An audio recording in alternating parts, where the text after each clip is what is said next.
आप्पासाहेब भारतभर फिरले, त्यानंतरच त्यांनी बांधली इंद्रभवनची सुंदर इमारत. इंटरच्या वारसा फेरीत दिली माहिती. इंद्रभवन इमारत ही जिल्हा किंवा राज्यापुरती मर्यादित नसून वास्तुकलेच्या दृष्टिकोनातून देशभरातील मोजक्या वैशिष्ट्यपूर्ण अशा इमारतीत याचा सहभाग होतो. आप्पासाहेब वारद यांनी ही इमारत बांधली, यासाठी त्यांनी देशभर फिरून विविध प्रकारच्या वास्तुकलेचा अभ्यास केला. अशा इमारतीविषयीची माहिती इंटकतर्फे अभ्यासूंना देण्यात आली. इंटक संस्था तसंच सोलापूर महापालिकेच्या सहकार्यानं शनिवारी इंद्रभवन वारसा फेरी काढण्यात आली. यामध्ये अभ्यासू विद्यार्थी तसंच नागरिकांना इंद्रभवनविषयी इत्थंभूत माहिती देण्यात आली.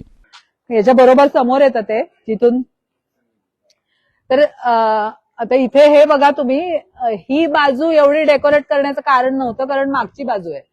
पण मी मगाशी म्हटलं तसं त्यांचा प्लॅन असा होता की हे सी शेप मध्ये होणार आणि ही गोष्ट, ही जागा ही सगळ्यात जास्त वापरली जाणार. पाहुण्यांना बसण्यासाठी असेल किंवा म्हणजे बाग म्हणून ते वापरतील आणि इथे त्यांचं जास्त वेळ जाईल, कारण सगळ्या बाजूनी दिसतंय इथे मध्ये. त्यामुळे त्यांनी ही बाजू सुद्धा खूप डेकोरेटिव्ह केलेली. ही पण बाजू तुम्हाला दिसते की प्रत्येक बाजू म्हणजे कुठलीच बाजू त्यांच्यासाठी मागची बाजू नाहीये, सगळ्या बाजू ह्या पुढच्याच बाजू असल्यासारख्या आहेत आणि त्याच्याप्रमाणे डेकोरेशन आहे.